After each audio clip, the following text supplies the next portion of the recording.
So this is the second video in a series I'm making about technical SEO. In this video, I'm going to be talking about metadata and what goes inside of the head tag of the HTML page. So if you didn't get those 100,000 organic visitors per month to your website, then stick around. So we're going to be talking about some good stuff today.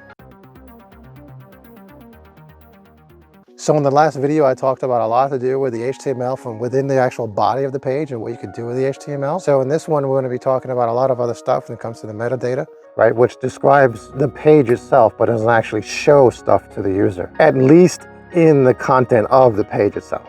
First and foremost, let's talk about the title tag. Most of the time, this is the most descriptive thing about your web page, and that's what's used to show your web page to users who are searching in the search results. So most of the time, you'll see the title tag shown in the search result of the search engine result listing. But a quick side note, sometimes you'll see strange instances where it might not be the title tag, it might actually be like an H1 tag on your web page that's showing to the user in the search engine result listings. There was once this big case, and even a bizarre case, I might add, where it was being talked about a lot on the internet and social media, where a user was saying that Google was showing the anchor tag of an anchor of a link on their page in the search engine result listing of Google, and that was really strange. Usually that doesn't happen, a one-off situation. But either way, the title tag is usually the first thing the user sees that describes your web page. So you're going to want to get it right so they can, actually click on your listing and go to your site. Next is a meta description. It may or may not be shown in the search engine results, because sometimes they'll just snippet some of your content from your web page and they'll put it in the description section of the result listings,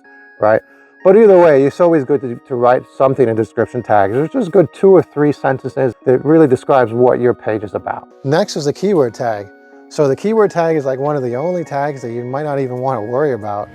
If you do use it, you want to put in like 6 or 7 keywords that are relevant to the actual web page. So the backstory is, when the web was in its infancy, people would just use this tag to stuff a whole bunch of keywords into it, just so they can get their website placed in search engine result listings that had nothing to do with what the user was searching for. So this was like keyword spamming. Nowadays, if you're caught doing that, search engines are more likely to penalize you because it's considered black hat web tactics. It's something that you should not do, right? Because you're essentially spamming. So make sure you don't do anything like that, because they might actually downgrade your rankings because of that. If you use the keyword tag, make sure that you actually put keywords in it that actually appear in the actual body of your web page. Don't make that mistake. If you want to use it, you can use it. If not, it might not even matter anyway. But if you do use it correctly.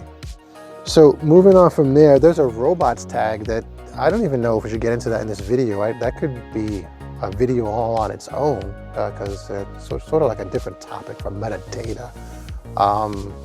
Yeah. Another meta attribute you can use is the author tag. Like if you have a blog or an article site, you can use the author tag. So it would be like the name of either yourself or whoever it is that's writing that particular article. And all this extra stuff helps. A little bit of information here and there. It's like little pepperings of information you can give to the search engines about your particular web page. But it helps. It gives you like a slight advantage over your competitors, over the other websites that might be competing for those particular keywords. It's like a little bit here and there help. Another tag you can use is the canonical, I can never pronounce this word. Canonical. Yes, that's it. Canonical. So yeah, you can use this tag. This refers to the original source, like the original content. So it helps you to avoid duplicate content issues. So if you have one particular web page, right, and you don't want this particular page to be indexed, but you want to tell the search engines that this is the source content, so they'll index that other page. Yeah, it could be helpful here and there. The next on the list of metadata is a big one. It's the social media OG tags. And yeah, so OG, obviously it doesn't mean original gangster. Damn, it feels good to be a gangster. Right? It's the social media open graph system, right? So this one is very, very important. So this will be like the attributes that you want to tell other social media platforms what should be shown when somebody's sharing your web page, right? So you have the title, the description, you have an image, you have the URL. This is good. This is good for 2 things. It's not only for the search engines, but it's good for social media, for being able to share your particular web page. But the reason why it's good for search engines and optimizing for keywords and so on is because you want to tell the search engines that, hey, you have this good quality web page and it'll go over good when people want to share it, right? So search engines want to know that you're doing everything and anything you can do to enhance your web page, enhance your website, and that particular web page in general that they're indexing. They want to know that you put in all your effort into making this a quality page. And part of that is to make sure that your visitors to that web page can share it, and then other people can actually see it in a quality manner on those social media platforms, you know, Twitter, Facebook, etc., etc. And last, before I close off this video, I want to talk about a couple of tools that you might want to use. So we have here the Meta SEO Inspector. You might want to check this. It's a Chrome extension. You might want to check it and add it on. Okay, so it analyzes essential SEO related metadata. You'll be able to get reports in the form of warnings and explanations and tips and so on.